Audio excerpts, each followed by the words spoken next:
নমস্কাৰ 24/7 চাইথকাৰ বাবে ধন্যবাদ আৰু লৈ আহিছো এই মুহূৰ্তৰ এটা ডাঙৰ খবৰ অসমৰ বিভিন্ন প্ৰান্তত অৱস্থিত সত্ৰসমূহত থকা ভকতসকলৰ বাবে ভাল খবৰ কিয়নো এবাৰ এই উদাসীন ভকতসকলৰ বাবে ৰাজ্যৰ মুখ্যমন্ত্ৰী ডক্টৰ হিমন্ত বিশ্ব শৰ্মাই লৈ আহিছে এটা বিশেষ আঁচনি আৰু ইয়াৰ জৰিয়তে তেওঁলোকে প্ৰতিমাহে লাভ কৰিব 1500 টকা আৰু ইয়াৰ লগতে যিসকল শিশু ভকত আছে তেওঁলোকেও এই আঁচনিৰ অন্তৰ্ভুক্ত হ'ব বিশেষকৈ যিসকল ভকতে তেওঁলোকে এখন সত্ৰত থাকি সত্ৰখনৰ চোৱাচিতা কৰি আহে সেই সকল ভকতৰ বাবে এই বিশেষ সুবিধা লৈ আহিছে ৰাজ্যৰ মুখ্যমন্ত্ৰী গৰাকীয়ে জনাইছে এই মুহূৰ্তত খবিশেষ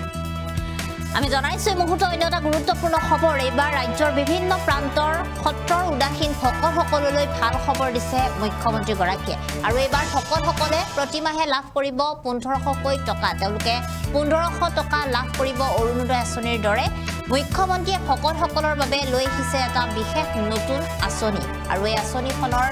জৰিয়তে তেওঁলোকে সুবিধা পাব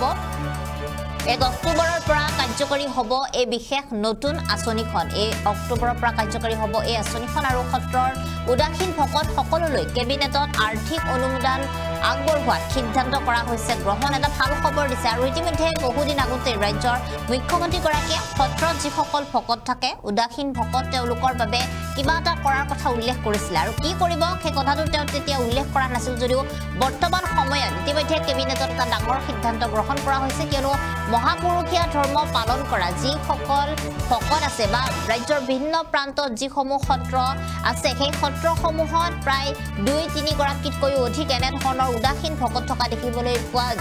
যায় যিসকল ভকতে প্ৰতিদিনে তেওঁলোকে পুৱা গধূলি সত্ৰসমূহৰ চোৱাচিতা কৰে বা নামঘৰসমূহৰ চোৱাচিতা কৰে আৰু তেনে ধৰণৰ ভকতসকলে কোনো ধৰণৰ সাহায্য নোহোৱাকৈ কোনো ধৰণৰ দৰমহা পাতি নোহোৱাকৈ তেওঁলোকে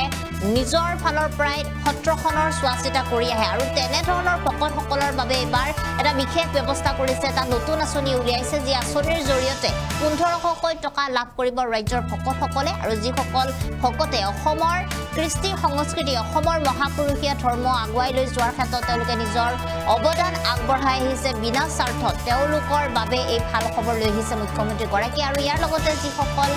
শিশু ভকতো থকা দেখিবলৈ পোৱা যায় তেওঁলোকৰ বাবেও এই সুবিধা তেওঁলোকে ইয়াত অন্তৰ্ভুক্ত হ'ব এই সুবিধা লাভ কৰিব আৰু সত্ৰৰ ভকতসকলে এবাৰ কেবিনেটত আৰ্থিক অনুদান আগবঢ়োৱাৰ পিছতে অহা 1 অক্টোবৰৰ পৰা তেওঁলোকে 1500 টকা লাভ কৰিব যিদৰে অৰুণোদয় আঁচনিৰ ধন প্ৰতি মাহত 1250 টকা লাভ কৰে মহিলাসকলে তেনেদৰে ভকতসকলেও প্ৰতি মাহতে লাভ কৰিব 1500 টকা আৰু এই মুহূৰ্তত মুখ্যমন্ত্ৰী গৰাকীৰ সেই বিশেষ মন্তব্য আছে সেই মন্তব্য আমি আপোনালোকক শুনাইছো অসমৰ বিভিন্ন সত্ৰত বাস কৰা উদাসীন ভকতসকললৈ মাহত 1500 টকাকৈ বিত্তীয় সাহায্য দিয়াৰ এটা আঁচনি মঞ্জুৰ কৰিছে 1 অক্টোবৰৰ পৰা তেওঁলোকে আঁচনি লাভ কৰিব আৰু শিশু উদাসীন ভক্তসকলেও এই আঁচনিটো পাব তাৰমানে আমাৰ সত্ৰবিলাকত উদাসীন ভকত ৰূপে যিবিলাক শিশু ভকত আছে তেওঁলোকেও এই আঁচনিটোৰ সুবিধা পাব যেনেকে অৰুণোদয় প্ৰতি মাহত যায় এই 1500 টকাও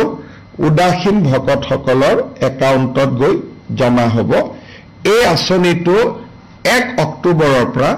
আমি চেষ্টা কৰিম যাতে কাৰ্যকৰী হয় কেবিনেটে অসমৰ বিভিন্ন সত্ৰত বাস কৰা উদাসীন ভকতসকললৈ মাহত 1500 টকাকৈ বিত্তীয় সাহায্য দিয়াৰ এটা আঁচনি মঞ্জুৰ কৰিছে 1 অক্টোবৰৰ পৰা তেওঁলোকে আঁচনি লাভ কৰিব আৰু শিশু উদাসীন ভক্তসকলেও এই আঁচনিটো পাব তাৰমানে আমাৰ সত্ৰবিলাকত উদাসীন ভকত ৰূপে যিবিলাক শিশু ভকত আছে তেওঁলোকেও এই আঁচনিটোৰ সুবিধা পাব যেনেকে অৰুণোদয় প্ৰতি মাহত যায় এই 1500 টকাও উদাসীন ভকতসকলৰ একাউণ্টত গৈ জমা হ'ব এই আঁচনিটো 1 অক্টোবৰৰ পৰা আমি চেষ্টা কৰিম যাতে কাৰ্যকৰী হয়